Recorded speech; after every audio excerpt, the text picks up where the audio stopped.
everyone and welcome back to my channel. This is the first video in my law series and this is a what I wish I'd known before starting law school or my law degree.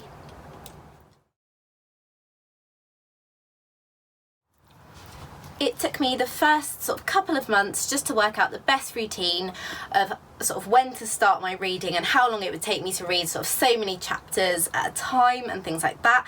And I learnt to prioritise the reading that I needed for my tutorials so that I could do the questions that I needed and then I could come back to the rest of the reading after the tutorial, but it wasn't sort of 100% crucial that I knew it in order to answer the questions that we were given sort of that we would then go through in my tutorials. If you don't complete all of the reading sort of before each lecture or before each tutorial, it's not the end of the world, and I found that even though there's sort of lots of extra reading lists as well, I found that just by doing sort of the core reading would get me through the tutorial and mean that I would be able to answer the questions, and all of the extra reading lists I would keep those in mind, and then when it came to exam season and coursework I would keep those sort of in the back of my mind, and then I could go back and refer to them, and it would mean that I'd be able to sort of add them into either my revision notes or into my coursework, which meant that I'd be able to access sort of the higher grades. Because the second thing that I wish I'd known is that you will meet people that are in the same boat as you. When I went to university, I'd obviously taken a gap year and I hadn't actually done law as an A-level. It wasn't an option where I went to sixth form. So I was a bit worried that I'd be going into the degree and that I'd be sort of the only 19-year-old that hadn't done law previously.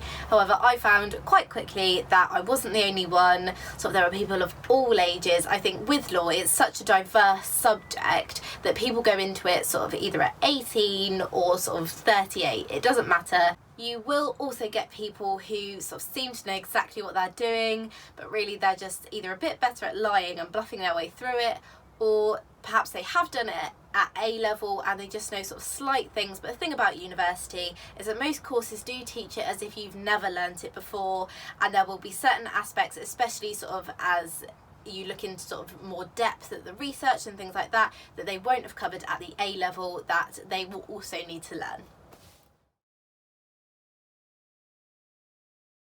The third thing on my list is that I wish I'd known to join a society. I did actually find cheerleading and I found it so rewarding. Being able to do something that isn't just your degree is also so good for your CV, but it also meant that I didn't focus all of my time on just sort of reading and doing law and legal things and talking about the law. It meant I got to get out and I could go to all of the cheer practices, and we had to cheerlead at certain games and on certain days. So it meant the fourth thing that I'd wish I'd known was that you will not be completely snowed under by work. Of course things can get pretty hectic, especially when it gets towards exams or you've got a lot of deadlines sort of in around the same time.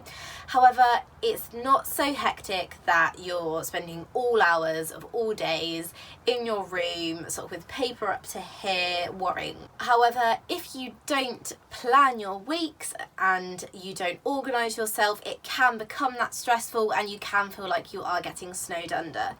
That's why I thought that it was quite crucial that I did start off with a planner. However, I did move on to more of a weekly schedule, and I would pin up on my pin board in my room. That just meant I could see all of the lectures that I had, and if I had sort of any of my cheerleading games or anything like that, or the practices or any extra practices, and it meant that I could all work it around, and it meant that I had set times for each set thing so that I knew exactly what I had to do and I wasn't worried and stressing that I was going to forget about something. The fifth thing that I wish I'd known before I went to university, which is leading on from the planner, is that you do need to have a good sense of time. I had to be a bit more realistic with myself and say, no, that is going to take 2 hours, so you need to delegate 2 hours of your time to complete that, whether it be reading or a coursework or anything.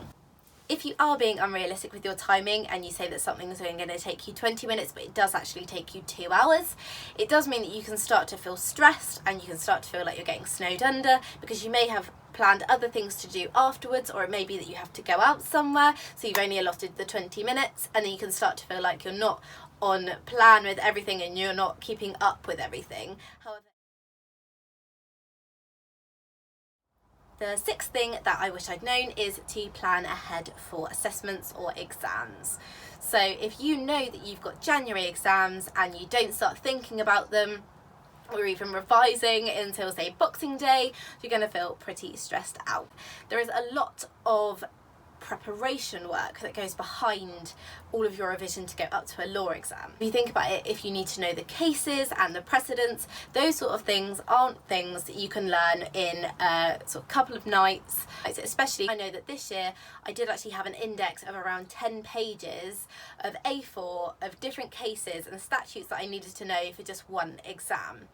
Now that does sound like a lot, but if you do take the time to prep and you sort of realise the cases that you need and the ones that are sort of the precedents, and you can put those into practice with your preparation for the exam of learning the technique and sort of how to answer questions and things like that. I am going to do a video on my revision techniques and the things that I do sort of a couple of months before and the way that I plan and how I plan out my revision timetable and the different methods in which I learn, because for different subjects and for different parts of the law I do actually learn in a different way. The seventh thing that I wish I'd known going into first year was that despite a lot of people not knowing if they do want to go into a legal career, it is quite useful to have, even if it's a vague idea of what you do want to do at the end of the 3 or even 4 years.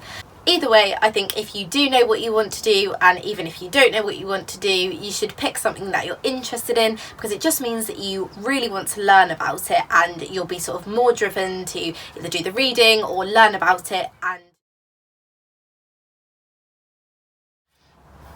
the eighth thing that I wish I'd known going into first year is that law books do cost a lot.